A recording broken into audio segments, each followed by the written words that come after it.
ఆదికాండము 17వ అధ్యాయము. అబ్రాము 99 ఏండ్ల వాడైనప్పుడు యెహోవా అతనికి ప్రత్యక్షమై, నేను సర్వశక్తిగల దేవుడను, నా సన్నిధిలో నడుచుచు నిందారహితుడవైయుండుము. నాకును నీకును మధ్య నా నిబంధనను నియమించి నిన్ను అత్యధికముగా అభివృద్ధి పొందించెదను అని అతనితో చెప్పెను.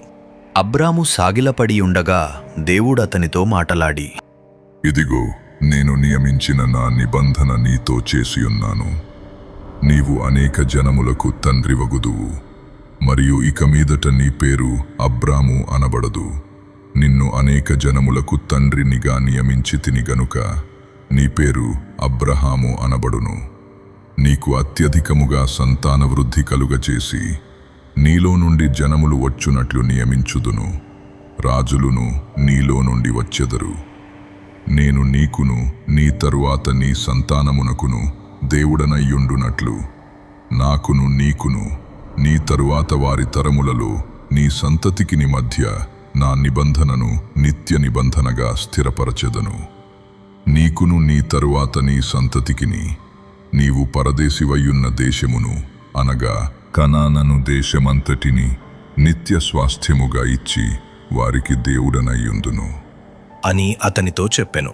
మరియు దేవుడు, నీవు మాత్రమే గాక నీ తరువాత వారి తరములలో నీ సంతతియు నా నిబంధనను గైకొనవలెను.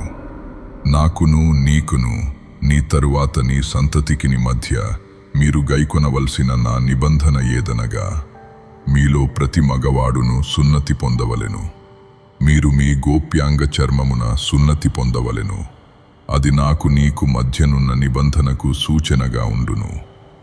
8 దినముల వయస్సు గలవాడు అనగా నీ ఇంట పుట్టినవాడైనను, నీ సంతానము కాని అన్యుని యొద్ద వెండితో కొనబడిన వాడైనను, మీ తరములలో ప్రతి మగవాడు మీలో సున్నతి పొందవలెను. నీ ఇంట పుట్టినవాడును నీ వెండితో కొనబడినవాడును తప్పక సున్నతి పొందవలెను. అప్పుడు నా నిబంధన మీ శరీరమందు నిత్య నిబంధనగా ఉండును. సున్నతి పొందని మగవాడు అనగా ఎవని గోప్యాంగ చర్మమున సున్నతి చేయబడదో అట్టివాడు తన జనులలో నుండి కొట్టివేయబడును. వాడు నా నిబంధనను మీరియున్నాడు అని అబ్రహాముతో చెప్పెను. మరియు దేవుడు, నీ భార్య అయిన శారయి పేరు శారయి అనవద్దు, ఏలయనగా ఆమె పేరు శారా. నేనామెను ఆశీర్వదించి ఆమె వలన నీకు కుమారుని కలుగజేసెదను. నేనామెను ఆశీర్వదించెదను. ఆమె జనములకు తల్లి అయ్యుండును. జనముల రాజులు ఆమె వలన కలుగుదురు అని అబ్రహాముతో చెప్పెను. అప్పుడు అబ్రహాము సాగిలపడి నవ్వి,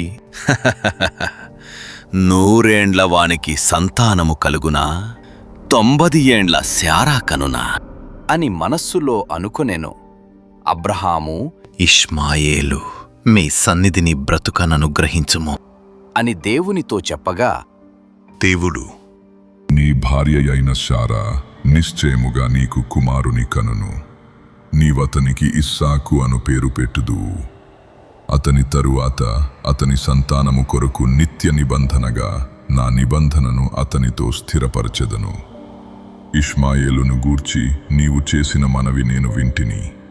ఇదిగో, నేనతనిని ఆశీర్వదించి అతనికి సంతానాభివృద్ధి కలుగజేసి అత్యధికముగా అతని విస్తరింపజేసెదను. అతడు 12 మంది రాజులను కనును.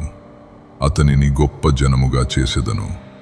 అయితే వచ్చు సంవత్సరము ఈ కాలమందు శారా నీకు కనబోవు ఇస్సాకుతో నా నిబంధనను స్థిరపరచెదను అని చెప్పెను. దేవుడు అబ్రహాముతో మాటలాడుట చాలించిన తరువాత అతని యొద్ద నుండి పరమునకు వెళ్ళెను. అప్పుడు అబ్రహాము తన కుమారుడైన ఇష్మాయేలును, తన ఇంట పుట్టిన వారినందర్నీ, తన వెండితో కొనబడిన వారినందర్నీ, అబ్రహాము ఇంటి మనుష్యులలో ప్రతివానిని పట్టుకొని దేవుడు తనతో చెప్పిన ప్రకారము ఆ దినమందే వారి వారి గోప్యాంగ చర్మమున సున్నతి చేసెను. అబ్రహాము గోప్యాంగ చర్మము సున్నతి చేయబడినప్పుడు అతడు 99 ఏండ్లవాడు. అతని కుమారుడైన ఇష్మాయేలు గోప్యాంగ చర్మము సున్నతి చేయబడినప్పుడు అతడు 13 ఏండ్లవాడు. ఒక్క దినమందే అబ్రహామును అతని కుమారుడైన ఇష్మాయేలును సున్నతి పొందిరి. అతని ఎంట పుట్టినవారును అన్యుని యొద్ద వెండితో కొనబడినవారును అతని ఇంటిలోని పురుషులందరును అతనితో కూడా సున్నతి పొందిరి.